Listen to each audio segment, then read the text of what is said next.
interesting thing.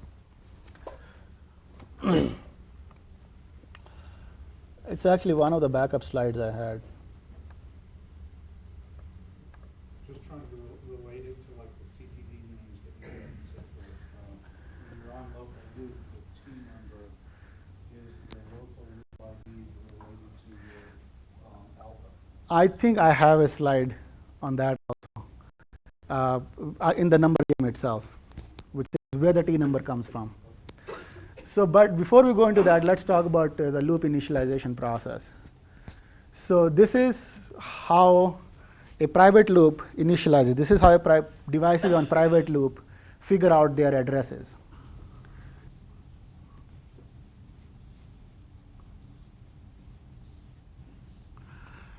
So let's say, we powered on all the devices, or we plugged in a new device. Some configuration change happened, and now whoever caused the configuration change or whoever wants to initialize has to acquire an address. So what they will do is they will start transmitting something called lip. Lip is again an ordered set, which is 40 bits. Lip stands for loop initialization primitive. So the idea is that if this device wants to get an address, it transmits a lip. But if this device says, the next one says, I don't want you to do the lip now because I'm talking to somebody else, what it will do is it will throw away that lip and send an idle on this side. But when this device agrees eventually that I want to participate in the initialization process, it takes this lip and it passes it on. Filling in some of its information. No, just as it is. So the lip basically goes around. If the device who sent this lip gets its lip back, that means everybody on the loop has agreed that it wants to do loop initialization. So when the lip comes back, that means all these, let's call them 1, 2, 3, 4. When all the devices on the loop say that, when all the devices on the loop pass the lip, it's basically like a token thing, right? If everybody passes the token, that means everybody agrees to initialize. So when this device gets the lip back, it knows that everybody wants to initialize. So it starts something called 7 phases of the lip process. The first phase is called LISM, loop initialization select master. So they have to figure out who will drive the lip process. So they have to select a master. So what they do is they create a frame. This device will create a frame, and in this frame, it will put its own worldwide name and send it to the next guy. And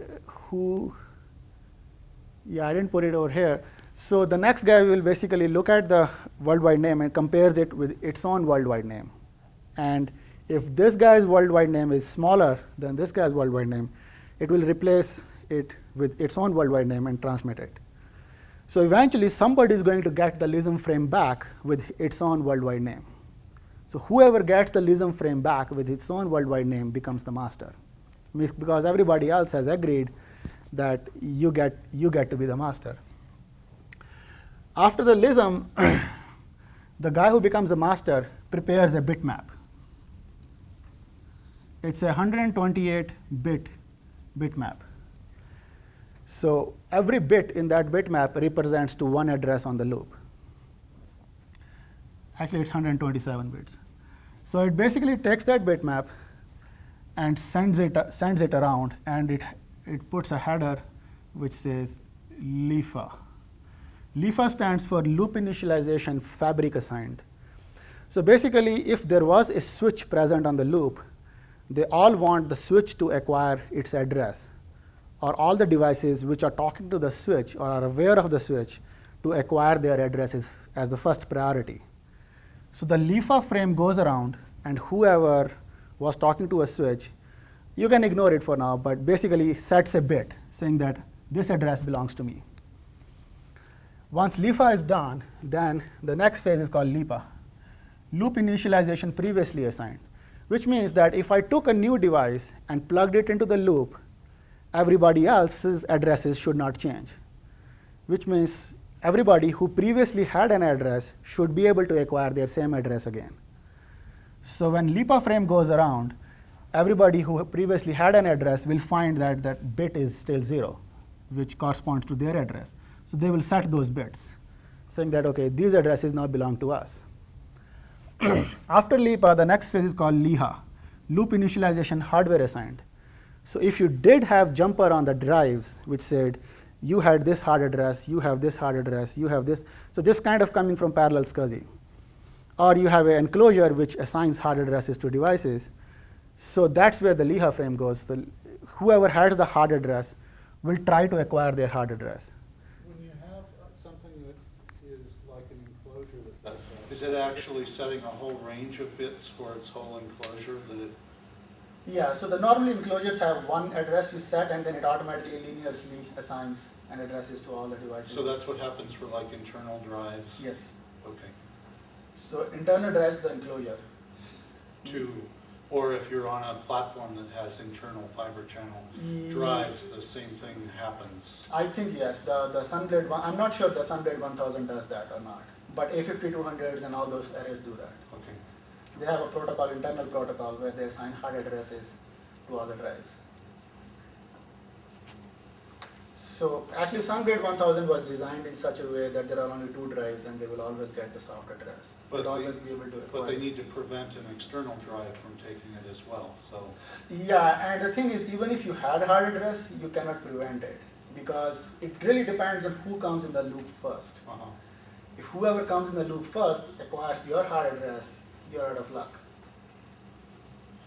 In the LISM phase, are switch addresses actually assigned from high down instead of from low to high? Is there any sort of collision avoidance there? The LISM phase is based on worldwide names, not loop IDs or hard ALPS. So worldwide names are unique anyway. They are not in any order of priority. Okay. So is there a way of forcing a master as opposed to holding the election process? No.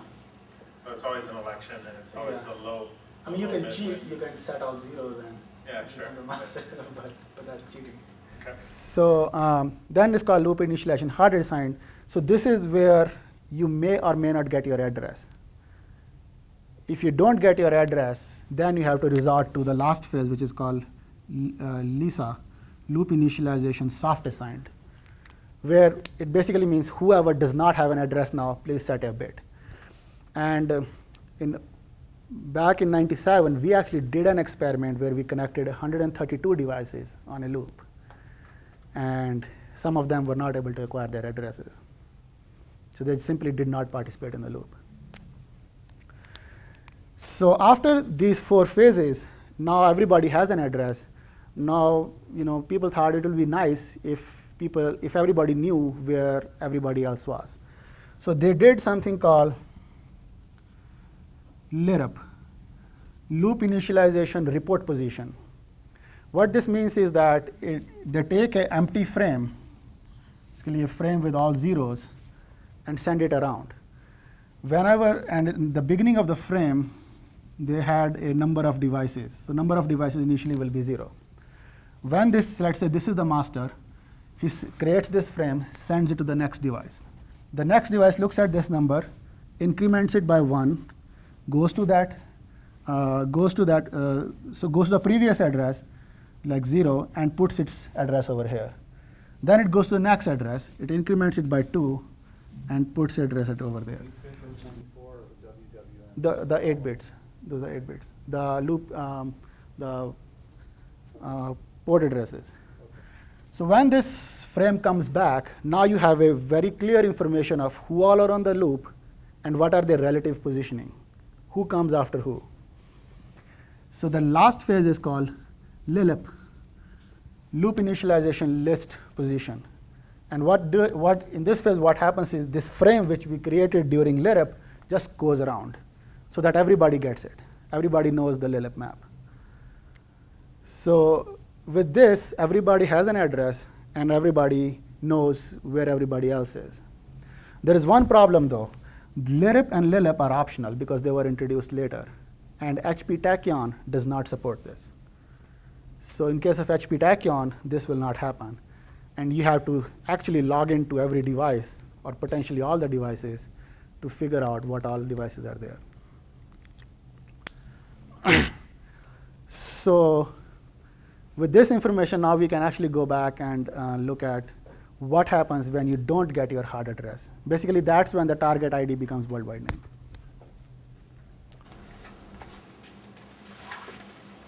My interest in this is relative to FMA, where on internal drives, fiber channel drives to a platform where you don't have an enclosure service, can you use assigned address for those internal drives to actually understand something of their physical location and silk speed location in a given platform? Yes, and I think you can do that as long as nobody connects an external enclosure to the system, because once somebody connects an external enclosure, then you really don't know which device is what.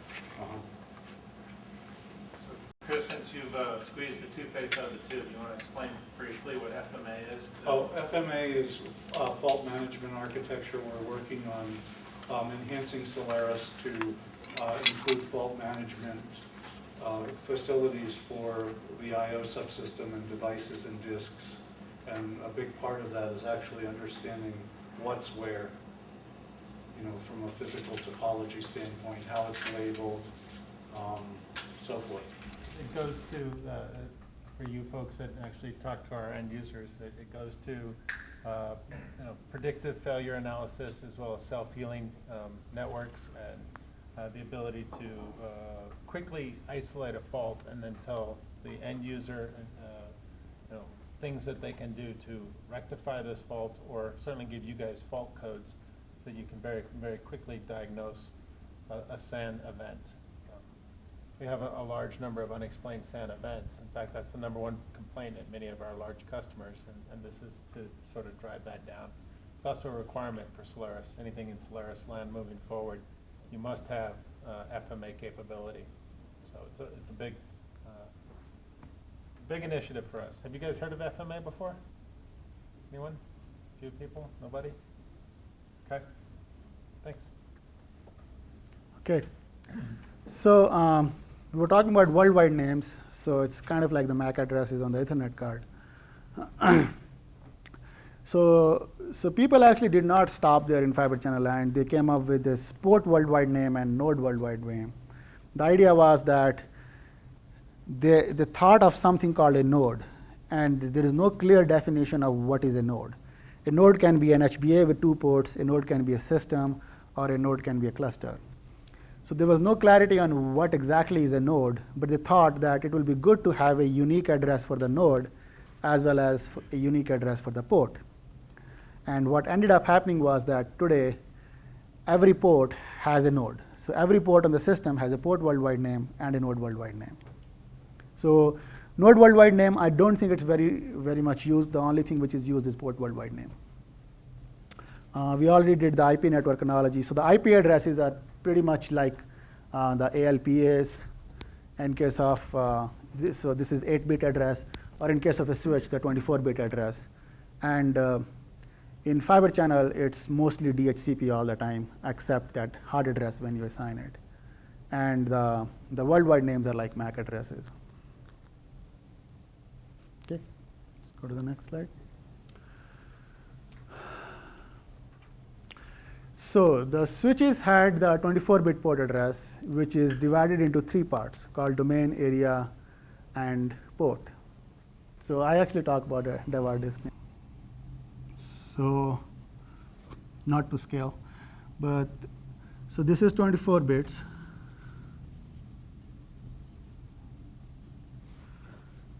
This is called port. It's called area. And this is called domain. So a 24-bit address is divided into 3 parts called port, area, and domain. And what do these actually mean? So if I take one switch, Fiber Channel switch, with so many ports, let's say I take another switch then each of these switches is actually a domain. So what happens when you configure a fiber channel switch is you assign something called a fabric ID. That fabric ID becomes the upper 4 bits of this domain, sometimes upper 5 bit, depending upon the switch vendor. And then the lower bits are generally used to assign switches. And that does not mean that you can only have 16 switches. If you connect more than 16 switches, they just keep increasing this. So with the upper 8 bit identifies the switch. The area essentially identifies an ISL. And the port, so if it is it's a kind of a misnomer because this is not really, they say it port, but it's not really a port. What happens is that if you connect a loop here, then each of those devices on the loop gets an address, and that address goes here. The port address, this is 0, 1, 2, 3, goes here. It's the area. So the way switch vendors treat their switches is that each port on the switch is an area. And then an area can further connect to only one device or more than one devices. And those devices actually form the port. And the switch itself is the domain. So that's how they carve out the name, the address space for the switch. So now mapping to SCSI. So how does all these numbers map to SCSI? This is the most confusing topic. A lot of customer questions in this area. So in Solaris, you see /dev/dsk or /rdsk, and then very much likely a very huge number that identifies one disk or one device. So that huge number is called a target identifier. And that target identifier, so I did not touch MPXIO because I know, Chris, you are going to address the MPXIO part of it. That target identifier is essentially a SCSI ID for parallel SCSI. So if you were using a ISP card or a FAS card or one of the old parallel SCSI cards, the target ID of the device gets as a target identifier. If it is a fiber channel loop and the device was able to acquire its hard address during the Lee-Ha phase, then the target identifier is the loop ID for the fiber channel loop. If the device was not able to acquire its hard address, the idea is that if you're not able to acquire your hard address, then somebody could be masquerading as you. So let's say in one case you are able to acquire your loop address, and now I plug in another array which steals your hard address. Now all of a sudden you have another device acting as same hard address. So let me draw it diagrammatically. So let's say I had a 3-device loop. This device hard address 0, this device hard address 1, this device is hard address 2. And everybody was happy. And now I plug in another device here, which is also hard address 0. And by the way loop initialization worked out is this device was able to acquire hard address 0. So this device, which was originally hard address 0, now has to go to a soft address of 3. But if this is an initiator, this is a Solaris host, it was talking to 0 before, all of a sudden after LIP, it's talking to a different device, and it does not know about it. So you have misdirected I/O or potentially data corruption.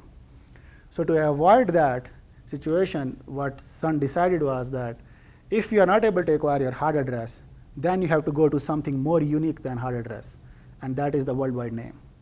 So then the worldwide name becomes the loop ID, becomes the target identifier. If you are connected in a fabric mode, if you're connected to a switch, there is no loop ID. There is no hard address. It's only the worldwide name or the port ID. But port IDs were too unreliable, so we decided to use worldwide name in case of fabric.